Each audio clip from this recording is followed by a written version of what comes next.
जलते हुए लोहे से दागा गया विवेक। लिखा कि परंतु आत्मा स्पष्टता से कहता है कि आने वाले समयों में कितने लोग भरमाने वाली आत्माओं और दुष्ट आत्माओं की शिक्षाओं पर मन लगाकर विश्वास से बहक जाएंगे।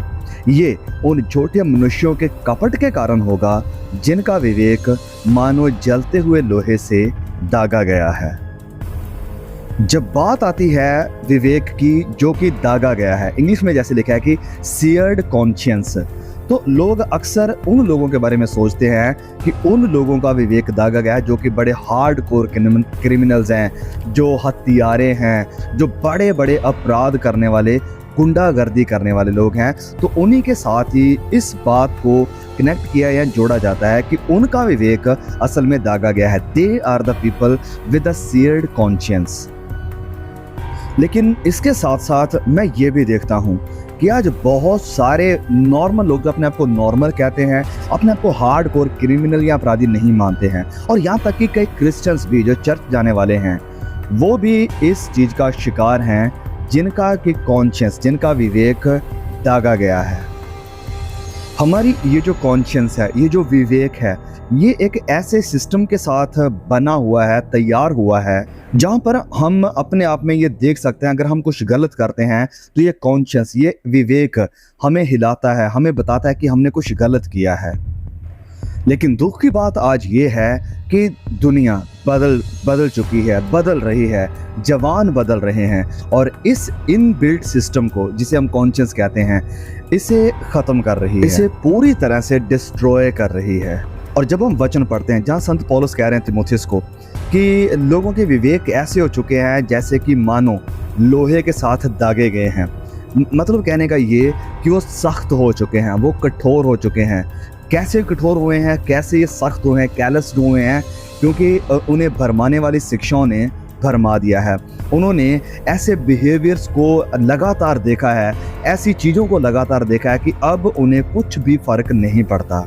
और ये एक बड़ी ही ख़तरनाक, या मैं कहूँगा, मैं दुख की बात कहूँगा कि जब हम मसीह होते हुए भी, हमारे लिए भी ये बड़ी ख़तरनाक बात है कि जहाँ हम अपने आप को ऐसे सिचुएशन में पाते हैं जहाँ पर हमारा दिल भी, हमारी कॉन्शियस भी, हमारा विवेक भी कठोर हो चुका है, सख्त हो चुका है, दागा गया है। हम हमारी मॉडर्न सोसाइटी में, चर्च में भी एक बड़ी शिफ्ट को देख रहे हैं, जहाँ ये जो मोरालिटी है या मोरल स्टैंडर्ड्स हैं, जो नैतिकता है, इसे अलग ही तरीके से या नए तरीके से डिफाइन किया जा रहा है। गलत क्या है, सही क्या है, इसकी एक नई डेफिनेशन, परिभाषा मिलने आ रही है। अब वो चीज़ें जो कि आज से कुछ समय पहले जिनसे नफ़रत की जाती थी, जिन्हें रिजेक्ट किया जाता था, जिनके बारे में बात करना या जिनके पास जाना भी लोगों को बड़ी प्रॉब्लम होती थी, आज उन सब चीज़ों को लोग सेलिब्रेट कर रहे हैं, उन चीज़ों का जश्न मना रहे हैं, उनकी आराधना कर रहे हैं। उनको पाने के लिए लोग कोर्ट्स में पिटीशन फाइल कर रहे हैं, लोग धरने लगा रहे हैं कि इन सब चीज़ों को लीगल किया जाए। वो सब चीज़ें जिनका कुछ समय पहले सोचना भी एक बड़ी गलत बात माना जाता था।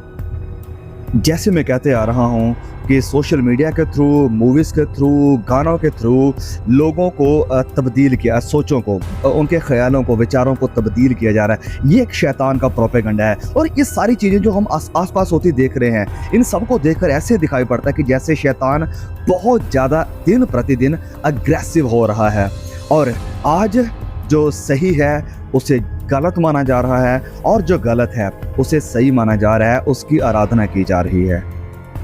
और इसका सबसे बड़ा जो चेंज, जो बदलाव हमें दिखाई दे रहा है, वो दिखाई दे रहा है इस एरिया में, जो है कि यौन संबंधी एरियाज़ में, सेक्सुअल रिलेशनशिप्स में, जहाँ पर कि फोर्निकेशन को, पोर्नोग्राफी को, या शादी के बीच किसी और के साथ रिलेशंस को एक नॉर्मल चीज़, एक आम बात बताया जा रहा है कि this is a human thing. ये कोई बड़ी बात नहीं है, कोई बड़ा इशू नहीं है। शादी से पहले गलत संबंध बनाना, किसी दूसरे इंसान के साथ मल्टीपल अफेयर्स रखना, ये आज का एक नॉर्म है, आज का ट्रेंड है कि ये कोई बुरी बात नहीं है, ये नॉर्मल चीज़ है। और इसे प्रोपेगेट किया जा रहा है बड़े अलग अलग जरिया से, और ऐसा करके जो एक परमेश्वर ने सिस्टम बनाया है, जो परमेश्वर का विचार है कि इंसान एक ही औरत के साथ शादी करेगा, तो उस सिस्टम को बिगाड़ने की, तोड़ने की पूरी कोशिशें की जा रही हैं। और विश्वासी होते हुए, मसीही होते हुए हमें बहुत ही सावधान रहने की ज़रूरत है कि जो कल्चर आज डिफाइन कर रहा है मोरालिटी को, कहीं हम इस डेफिनेशन का शिकार ना हो जाएं। We are to succumb to the biblical definition of morality, कि जो वचन हमें बताता है कि नैतिकता, मोरालिटी क्या है, हमें उसी नैतिकता के साथ जुड़े रहना है, फिर चाहे पूरी दुनिया एक तरफ हो जाए। क्योंकि शैतान के पास मीडिया की, सोशल मीडिया की, मूवीज़ की बड़ी ताकत है, जिसके द्वारा वो लोगों के मनों को कठोर कर रहा है, लोगों के विवेक को, कॉन्शियंस को मानो गर्म लोहे के साथ दाग रहा है, इसे पूरी तरह से कठोर कर दे जा रहा है। तो जैसे मैंने कहा कि मसीही होते हुए हमारा जो मॉरल रेफरेंस है कि हमें कहाँ देखना चाहिए, वो किसी कल्चर की तरफ नहीं कि कल्चर कहाँ जा रहा है, वो किसी एक पर्टिकुलर शख्सियत की तरफ नहीं क्योंकि ये तो बड़ा महान बंदा है, ये भी अगर ये बात कर रहा है तो ये सही होगी, नहीं, किसी इंसान की तरफ नहीं, यहाँ तक मैं कहूँगा कि किसी पास्टर की तरफ भी नहीं, वरन हमारा रेफरेंस होना चाहिए मोरालिटी को लेकर भी पवित्र वचन, पवित्र बाइबल, ये हमारा एक फाउंडेशनल रेफरेंस होना चाहिए।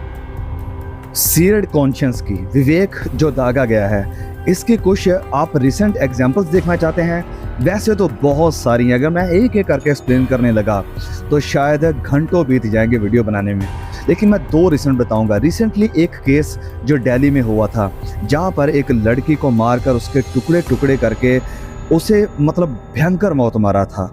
और इसके बाद अब 1 हफ्ता पहले ही मुंबई से एक नया केस आता है, जहां पर इंसान जो कि लिविंग रिलेशनशिप में रह रहा था इस औरत के साथ, जो कि शायद 30-32 सालों की थी। तो एक रूम में जहां पर वो रह रहे थे, इनका कुछ वाद विवाद होता है, और उस वाद विवाद के बाद ये बंदा उस औरत को, उस लड़की को टुकड़े टुकड़े करके ख़त्म कर देता है। और बाद में मैं कहानी को बताते हुए मुझे मतलब सोचना पड़ रहा है कि मैं बताऊं या ना बताऊं, इतना भयंकर तरीके से उस लड़की के साथ इस इंसान ने बिहेव किया, उसके टुकड़े करके उसे प्रेशर कुकर में डालकर उसकी हड्डियों और मांस को अलग किया और उसे धीरे धीरे करके फेंक रहा था, जो कि बाद में शायद आपने न्यूज़ में देखा होगा कि पकड़ा गया, पुलिस ने उसे अरेस्ट कर लिया है। ये है सीयर्ड कॉन्शियंस का नतीजा। जब किसी का विवेक मर चुका है या दागा गया है तो ये काम होते हैं, जहाँ पर आप किसी दूसरे इंसान के साथ बातचीत नहीं कर सकते हैं। छोटा सा विवाद हुआ और नतीजा ये निकलता है कि इतनी भयानक भयंकर मौत दी जाती है, जिसके बारे में सोचना भी, जिसके बारे में बात करने से भी हमें डर लगता है। कारण ऑब्वियस है, क्योंकि इन चीज़ों को मूवीज़ के द्वारा प्रमोट किया गया है।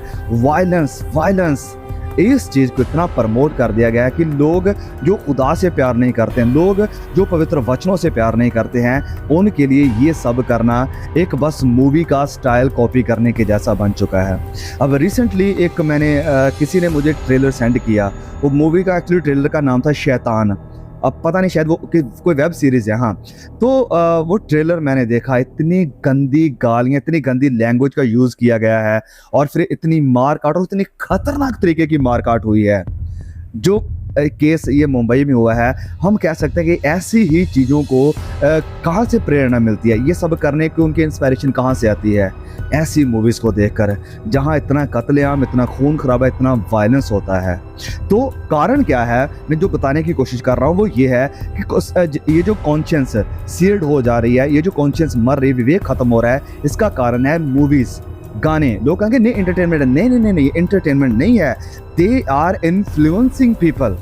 हाँ, वो लोगों को इन्फ्लुएंस कर रहे हैं, प्रभावित कर रहे हैं, प्रभावित होकर लोग, जवान, उनको कॉपी करके उनके जैसा बनने की और जो कुछ वो करते हैं वैसा ही करने का प्रयास कर रहे हैं। And this is leading to the destruction of the society.